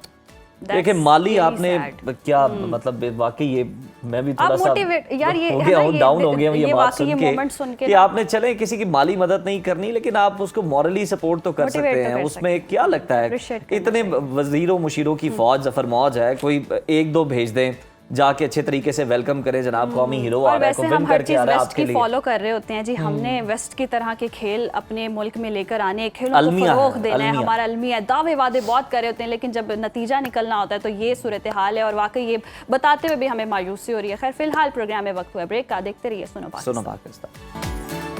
वेलकम बैक नाज़रीन, सेहत के हवाले से बात कर लेते हैं। जिल्द हमारी सेहत का न सिर्फ आईना है बल्कि ये जिस्मानी और ज़हनी सेहत की निशानी भी बनती है। ताहम बाज़ औक़ात जिल्द मुख्तलिफ बीमारियों का शिकार हो जाती है, जैसे ददर, चंबल, सोराइसिस या बार बार जिल्द पर ज़ख्म बन जाना। ये मसाइल सिर्फ जिस्मानी तकलीफ ही नहीं देते बल्कि रोज़मर्रा ज़िंदगी और एतमाद पर भी बहुत ज़्यादा असर डालते हैं। आज का खुसूसी सेगमेंट खास तौर पर उन लोगों के लिए जो जल्दी बीमारियों की शनाख्त और इलाज में सादा और मौसर रहनुमाई चाहते हैं।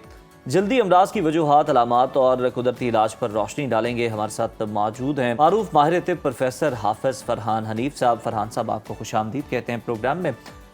हकीम साहब, सबसे पहले तो ये धद्दर ये क्या है, किस वजह से पैदा होती है, इसके हवाले से हमें ज़रा रहनुमाई दें। इसमें रब्बी इश्रह ली सदरी व यस्सिर ली अमरी वहलुल उक़दतम मिन लिसानी यफ़क़हू क़ौली रब्बी ज़िदनी इल्मा। इसमें बुनियादी वजूहात में ख़ुराक जो है उसमें हम मुरगन अग़ज़िया का इस्तेमाल बहुत ज़्यादा करते हैं, और इसी के साथ बहुत ज़्यादा लोग कॉफ़ी या चाय का कसरत से इस्तेमाल, वो भी नुकसानदेह है। फ़ास्ट फूड, जंक फूड, ऐसी चीज़ें भी बहुत ज़्यादा ख़तरनाक है। फिर इसी तरह जब हमारे अंदर ड्राइनेस आती है, खुश्की आती है, जैसे ही मौसम सर्दी का आता है हम पानी कम पीना शुरू कर देते हैं, उससे खुश्की आ जाती है। जब खुश्की आती है तो खारिश शुरू हो जाती है, खारिश के बाद ये आगे दद्दर बनना शुरू हो जाती है, दद्दर के बाद ये चंबल, चंबल के बाद फिर ये सोराइसिस। जब बिगड़ जाती है तो ये स्टेज स्टार्ट होती है खारिश से। अगर उसी का इलाज सबसे पहले कर लिया जाए तो फिर वहीं पे कंट्रोल हो जाती है। बाज़ कुछ ऐसे पेशेंट होते हैं जिनको विरासत में भी आ जाती है, उनके घर में किसी को होती है तो उससे आगे ये लग जाती है। इसका इलाज बड़ा शुरू में तो बड़ा आसान है, लेकिन सोराइसिस को डॉक्टर तो कहते हैं ला इलाज है, लेकिन अल्हम्दुलिल्लाह हर्बल में इसका इलाज है। हिजामा से बड़ा बेहतरीन इलाज है। और इसके अलावा अद्वियात भी ऐसी हैं जिसमें बड़ी जल्दी फ़र्क पड़ जाता है।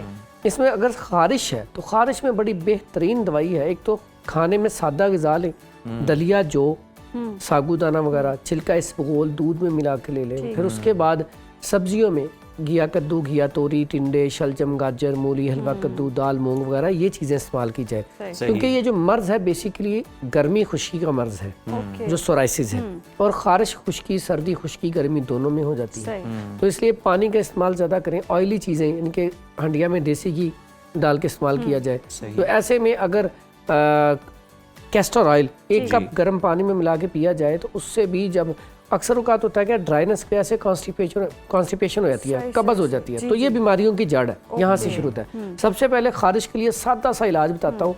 खारिश हो, दद्दर हो, चंबल हो, चंबल में तो उसका इलाज इलादा बताएंगे, लेकिन खारिश और दद्दर में फौरी तौर पे क्या करना चाहिए। एक तो अक्सर औकात आपने सुना होगा, पहले लोग क्या करते थे, सुबह उठते ही लुआबे दहन वो दद्दर के ऊपर लगाते थे, दद्दर ठीक हो जाती थी। यानी कि उसके अंदर ऐसे केमिकल होते हैं कि उससे ठीक हो जाती थी।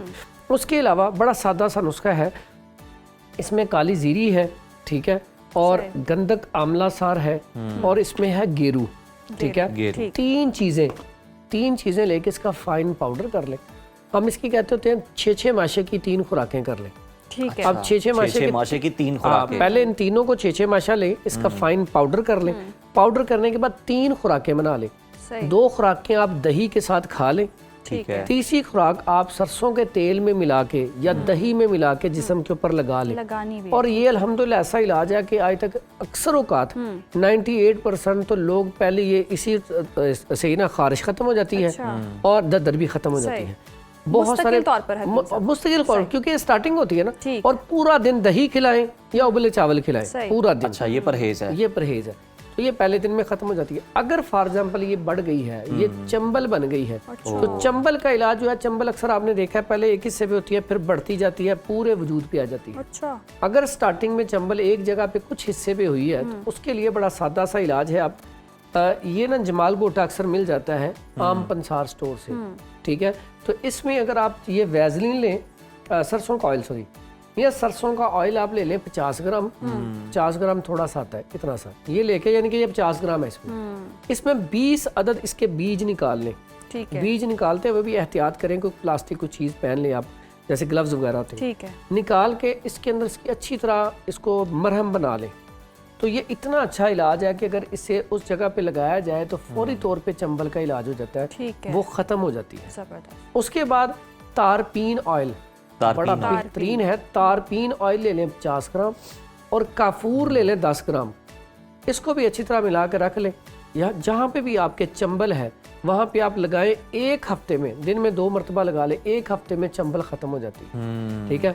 उसके बाद इसका सादा सा मैं इलाज बताता हूँ। अगर आपको सोराइसिस हो गया, सोराइसिस में क्या होता है, जिल्द के अंदर ना, ये तो आम आपको नजर आता है जब चंबल होती है तो ये ब्लैक सी बाजू का उतरे होते हैं। एक होता है सोराइसिस। सोराइसिस में क्या होता है, जिल्द सुर्ख हो जाती है, ऊपर जो पिपड़ियाँ से उतरती है ना, वो जैसे चांदी के होता है ना, इस तरह की कलर की, और बाजू का इस कदर शदीद हो जाती है कि खुद ही ये आपका बॉडी जो है फट के खून रिसना शुरू हो जाता है। बाज आपने देखा होगा, अक्सर औकात ऐसा भी होता है, कुछ लोग ऐसे होते हैं हाथों से भी वो उतरे होते हैं छिलके, चेहरे से भी। अब वो खुद को भी बेचारों को ना खाना खाते हुए ना, हाँ, कई दफ़ा तो ऐसा होता है कि खुद भी खाना खाते हुए इतनी उलझन होती है, साथ वाला बंदा तो उसे तो होती है उलझन, लेकिन उसे खुद भी होती है। कई लोगों के सर में भी इतनी ज़्यादा, मेरे पास पेशेंट आते हैं सर पूरा भरा होता है। इसके लिए बड़ा बेहतरीन इलाज है कि अगर वो दोपहर के टाइम 1 महीना लगातार दही का इस्तेमाल कर लें तो अल्लाह के हुक्म से ये बिल्कुल ख़त्म हो जाती है। उसके बाद इसमें लगाने के लिए सादा सी चीज़ हम बताते होते हैं कि वैजलीन ले ले, ये सादा वैजलीन, ठीक है। इसमें ना काफूर आम ये मिल जाता है, काफूर पंसार स्टोर से ना ये काफूर मिल जाता है। 10 ग्राम काफूर लें, 100 ग्राम वैजलीन लें, इसके अंदर उसको अच्छी तरह मिक्स कर लें। मिक्स करने के बाद इसकी अब मरहम बन गई। अब जहाँ जहाँ जिल्द पे है वहाँ वहाँ ये लगा लें। लगाने से जिल्द नरम हो जाती है। आप दोपहर को दही रोजाना खाएंगे। परहेज इसका सबसे बड़ा क्या है, ये होती ही ऐसे अफराद को जो गोश्त खोर होती हैं, गोश्त बहुत ज़्यादा खाती हैं, ठीक है, मुरगन अग़ज़िया बहुत ज़्यादा खाती हैं। और अक्सर मेरे पास जितने भी पेशेंट आते हैं, हिजामा में इतना अच्छा इलाज है कि अक्सर हमारे पास पेशेंट आता है, पहला सेशन जो होता है उसी में अल्हम्दुलिल्लाह जिल्द साफ़ हो जाती है। फिर हम साथ दवाई देती हैं। 2 या 3 सेशन के बाद मेरे पास कितने पेशेंट ऐसे हैं जो अल्हम्दुलिल्लाह अभी तक ठीक हो चुके हैं, दोबारा हुई नहीं। इसका इलाज है, लेकिन परहेज इसका इतना है कि अगर आपने पूरा हफ्ता ये कोर्स किया, दवाई खाई, हफ्ते बाद आपने चाय पी ली, दोबारा आ जाएगी। अच्छा, ये एहतियात बड़ी जरूरी है, यानी कि दोबारा आने के चांसेस। इसीलिए इसका अगर आपने 3 माह ट्रीटमेंट है तो पूरा करवा लेंगे तो ये दोबारा आने के चांसेस नहीं होंगे। इसी तरह इसमें एक बड़ी ज़बरदस्त चीज़ है अफसन-3।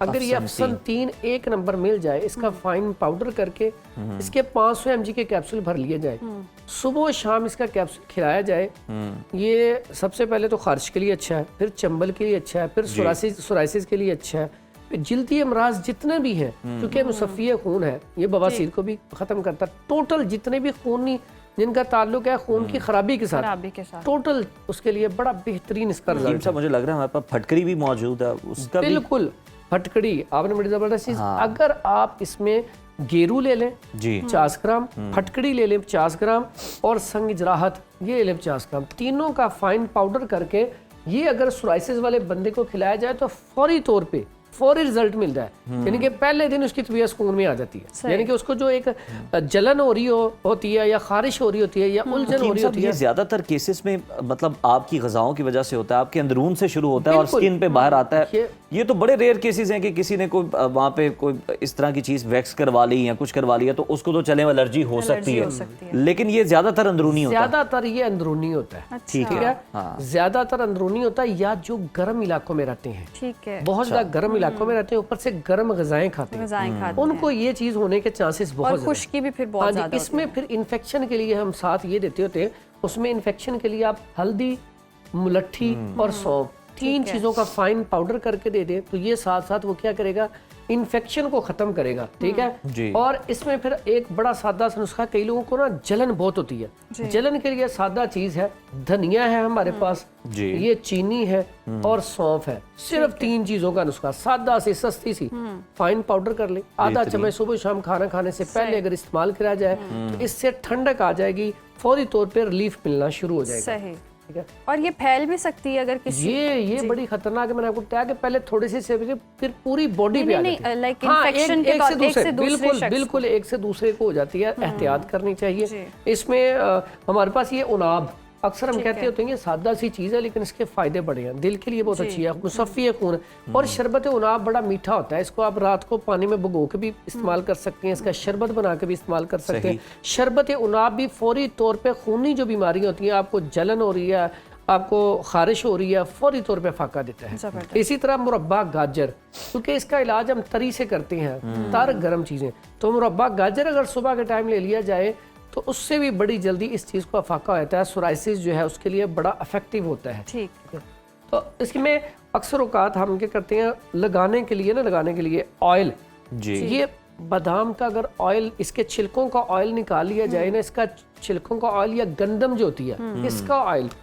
ठीक है, पहले लोग क्या करते थे, वो बर्तन रखे ना तो उसमें थोड़ा सा इसको गर्म करके ऊपर रखना और इसका ना ऑयल निकल आता था। इसका जो ऑयल होता ना उसका कलर होता थोड़ा सा पीला सा, वो निकलता थोड़ा सा, वो आप लगाएं फौरी तौर पे फाका। अक्सर हमने तो आज के देखा सिस्टम कि मेरे पास जो पेशेंट आता है ना, अक्सर स्टार्टिंग में अगर उसको एलर्जी नहीं जा रही, दफ्फड़ नहीं जा रहे, इतना बड़ा इलाज ये मैंने अपने पहले वालिद साहब का किया था, उसके बाद तो इतने लोगों को ये करवा चुके हैं कि सिर्फ शहद, लेकिन खालिश हो, ठीक है, खालिश शहद नहीं, 1 गिलास सुबह के टाइम पे ना वो घड़े का पानी, ठीक है, वो ज्यादा बेहतर है। नहीं तो फिर अगर आप हल्का सा ठंडा पानी सुबह निहार 1 गिलास पानी में 2 चम्मच इसके डाल के पिए, 1 महीने के अंदर पहले दिन से फर्क पड़ जाता है, 1 महीने में दर्द और खारिश बिल्कुल ठीक रहती है। ऐसे लोग जो खाते हैं ना, कुछ भी गोश्त खा लिया, होंठ इतने सूज गया, मुंह सूज गया, ऐसे लोगों के लिए ये बहुत बड़ी नेमत है। शहद से इलाज इतना सादा और सस्ता इलाज है, इससे फौरी तौर पर रिलीफ मिलता है पहले दिन ही। और सिर्फ ये होता है कि इसमें जितनी भी ये सारी चीजें, इसमें डाइट प्लान, जैसे आपने पहले बात की, हम ये सारी बीमारियां खुद से अनटेक करते हैं। तो हकीम साहब, आप घड़े के पानी की बात करें, गर्मी सर्दी कोई प्रॉब्लम तो नहीं? कुछ नहीं है। मैं कहता हूँ अल्लाह ताला ने ऐसा सिस्टम बनाया, देखिए वो खुद से फिल्टर बहुत है। आप घड़े में पानी रख दें, आप 2-4 दिन 5 दिन बाद देखें नीचे ना काई सी जमी होती है, उसमें जो भी चीजें, फिर आप उसको धो के भर लें। ये ऐसा फिल्टर पानी है कि आजकल के फिल्टर में तो आपको चीजें डालनी पड़ती है ना उसको साफ करने के लिए। तो आप अगर कच्चे बर्तन घर में रख लें ना आज भी, और कैसी बात, उसमें पानी के गिलास वो जो होता है कच्चा पानी का, वो उसमें आप पानी पिए तो इतना मजा आता है, लज्जत आती है। तो उसमें फिल्ट्रेशन प्लांट अल्लाह ने खुद ही लगाया होता है, तो वो पानी वैसे भी सेहत के लिए, मिट्टी की हांडियों में खाना पकता है उसका टेस्ट ही अपना होता है। तो इसलिए ये जो हम कहते हैं ना खाने में, पहले देखें फ्रिजें नहीं होती थी, ये घड़े का पानी होता था, तो लोग बीमार भी नहीं होते थे। आज सिर्फ और सिर्फ हमें अपनी खुराक को चेंज करने की जरूरत है। अगर हम अपनी खुराक को चेंज कर लें तो ये बीमारियां हैं, और ये जो बीमारियां ना, ये जितनी भी आज, यानी मॉडर्नाइजेशन के चक्कर में हम जो आगे चले गए, अब हमें वापस आना होगा अगर हम चाहते हैं कि बीमारियां कम हों। सादा ग़िज़ा, वॉक और एक्सरसाइज, ये बेहतरीन इलाज है। सही, बिल्कुल ठीक। बहुत शुक्रिया आपका फरहान साहब। जितने भी लोग हैं जो सोराइसिस का इलाज ढूंढ रहे हैं, और आपको पता है इनके लिए जो जितने भी लोशंस मिलते हैं मार्केट में वो बड़े अच्छे खासे महंगे होते हैं। आज आपने ये बादाम बेचारे का पूछा नहीं, ये वाली गिरियां पड़ी हैं, ये आपने सिर्फ खानी है? जी मैं तो कहा कि अच्छा, ये सादा सी जाते जाते एक चीज बता दे, फीकी सरदाई, ये भी इसका बेहतरीन इलाज है। सही। ऐसे अफराद जिनको सोराइसिस चंबल है, 20-25 बादाम की गिरियां लें, दूध में इसकी फीकी सरदाई, बल्कि वो उसको घोट के ना पानी इसका निकालें, फीकी सरदाई बना के पिए। ऐसे जिनको बाल नहीं आ रहे, उनके बाल आना शुरू हो जाते हैं, और जिनके खून के अंदर कोई भी ऐसी खराबी हो, सोराइसिस हो, चंबल हो, खारिश हो, फीकी सरदाई बेहतरीन इलाज है। सिर्फ 21 दिन इस्तेमाल कर लें। एक और बड़ा सादा सा लेकिन बेहतरीन उसका जो है वो मिल चुका है। तो इसके साथ ही आपसे इजाजत लेते हैं, अगले हफ्ते दोबारा मुलाकात होगी। टिल देन अल्लाह हाफ़िज़।